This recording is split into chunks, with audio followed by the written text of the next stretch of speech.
Earlier, Chinese hackers used to participate in hacking competitions around the world and secure the first position, but after 2017, their presence suddenly disappeared. At first, no one could understand why Chinese hackers were no longer participating. But then, in 2019, an incident occurred that exposed China's dangerous plan. Once again, welcome to the videos of TV. Viewers, in March 2017, a group of hackers from China traveled to Vancouver, Canada. Their mission was to find hidden vulnerabilities in the world's most widely used software and devices. Their targets were Google's Chrome browser, Microsoft Windows, and Apple's iPhones. But these people did not go there to do anything wrong. They had gone to participate in a legal hacking competition called Point Woon. This is one of the world's biggest hacking competitions where hackers hack into companies' software to find security flaws or loopholes, and in return, they receive cash prizes. There are different prizes in this competition, from $150,000 up to $1 million. The biggest prize is awarded for finding a vulnerability that no one has discovered before, which is called a zero-day vulnerability. When a hacker finds such a flaw, the details are given to that company, for example Google, Microsoft or Apple, so that they can immediately fix the problem or loophole by releasing a new update, and the hackers receive a cash prize worth hundreds of thousands of dollars. In other words, this is an ethical hacking competition where hacking doesn't harm anyone but instead makes security even better. For many years, Chinese hackers used to lead in such competitions. Whether it was Point Woon or any other hacking event, Chinese hackers always came out on top. But after 2017, everything suddenly changed. The Chinese hackers who used to actively participate in hacking events around the world suddenly disappeared. After 2017, everyone noticed the absence of Chinese hackers in all the hacking events that took place. This silence was bothering everyone, especially the United States. And during this time, a random message from a major Chinese cybersecurity firm caught everyone's attention. Who360 is one of China's top cybersecurity firms. A statement from its CEO, Zhou Hong, came into the public eye in which he was seen heavily criticizing these Chinese hackers. He questioned why they showcase their hacking skills in foreign countries. He made this statement to China's news agency Sina, where Zhou said that performing well in such events is just an imaginary victory, in other words, merely for show. His stance was that the vulnerabilities you discover are not worth just a few $100,000. But billions of dollars.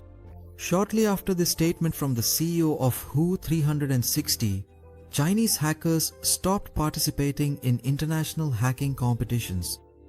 But it turned out that the Chinese hackers did not do this voluntarily. Rather, the Chinese government had stopped them. If anyone took the Who360 CEO's statement seriously, it was the Chinese government. Shortly after, the Chinese government officially imposed a ban stating that now cybersecurity researchers and hackers could no longer participate in overseas competitions. Immediately after this ban was enforced, a new hacking competition was launched within China itself. It was called the Tianfu Cup.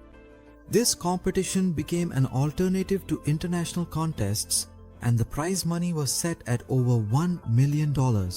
News of the launch of the Tianfu Cup caught the attention of several countries because it was a signal that China was now using hacking to prepare itself for cyber warfare. In November 2018, the first Tianfu Cup event was organized in the Chinese city of Chengdu. In this event, a prize of $200,000 was won by Who360's own researcher, Jin Zhao. He had discovered a very powerful and dangerous hack, and that too in Apple's iPhone. He started the attack through the Safari browser. Then he found a loophole in the iPhone score system, and using this flaw he managed to remotely control any iPhone just by getting someone to open a web page. This meant that if anyone visited that particular web page on their iPhone, their phone would come under the hacker's control without them even noticing. Kijun named this exploit KOS, and the name was absolutely perfect, because in the coming months this hack was going to become a major problem for cybersecurity experts around the world. The difference between China's Tianfu Cup and Canada's Pontoon was that in the latter, hackers would find vulnerabilities and report them directly to the company. But the Tianfu Cup did do this. However, it was done through the Chinese government. The Chinese government mandated that any hacks discovered at the Tianfu Cup would not be reported directly to the company, but would first be given to the Chinese government, which would then pass them on to the company. And it was in this process that the real disaster was about to unfold. This was a hack that, if sold on the black market, could fetch millions of dollars, and criminals or governments could use it to spy on thousands of people. 2 months later, in January 2019, Apple released an update that quietly fixed the flaw that Jun had discovered. But the real surprise came in August 2019, that is, 7 months later. Google published a research paper in which they revealed that a mass-level hacking campaign was underway on iPhones, and people's phones were being hacked on a large scale. Google's research identified 5 different exploit chains, and among those 5 was the same exploit called Chaos that Jun had demonstrated at the Tianfu Cup. In other words, the same exploit that won Jun the prize was being used for mass surveillance of iPhones. Google's researchers stated in their report that the hacking attacks they detected in the real world had many similarities with the Chaos exploit. But Google did not reveal who carried out this attack or who the hacked individuals were.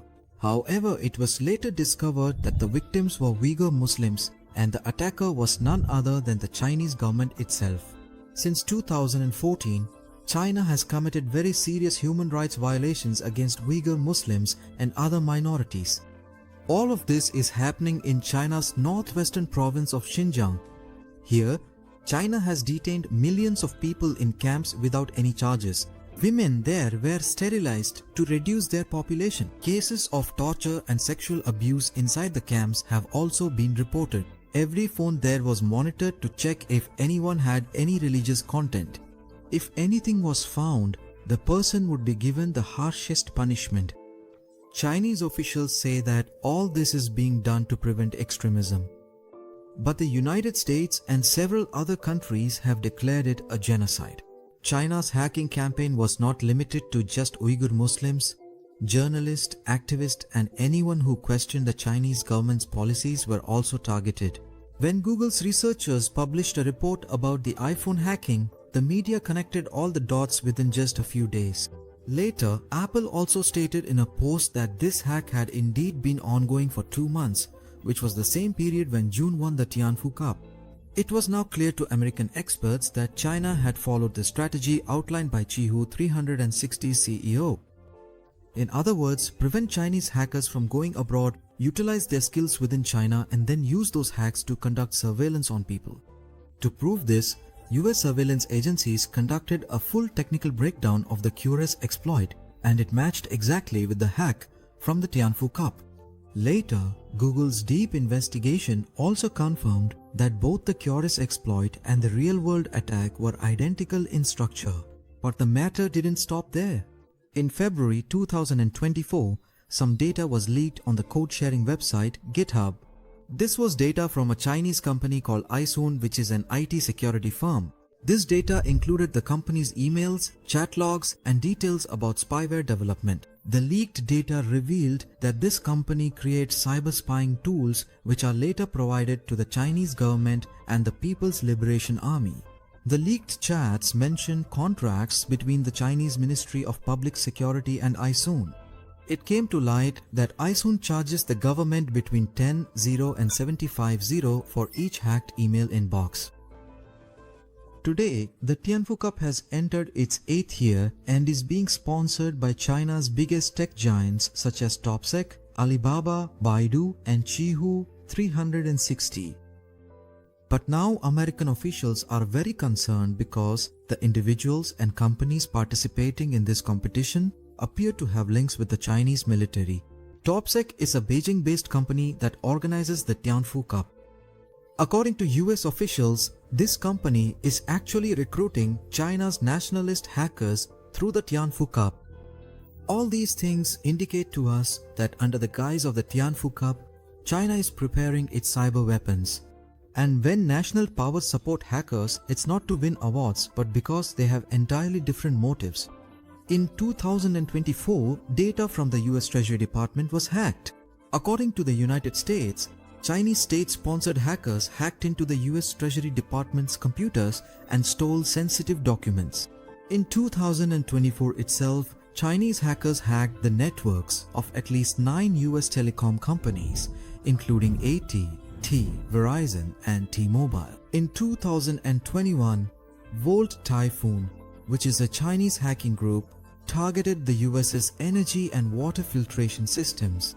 In 2023 as well, a malware attack came to light, which was carried out on a US military base in Guam.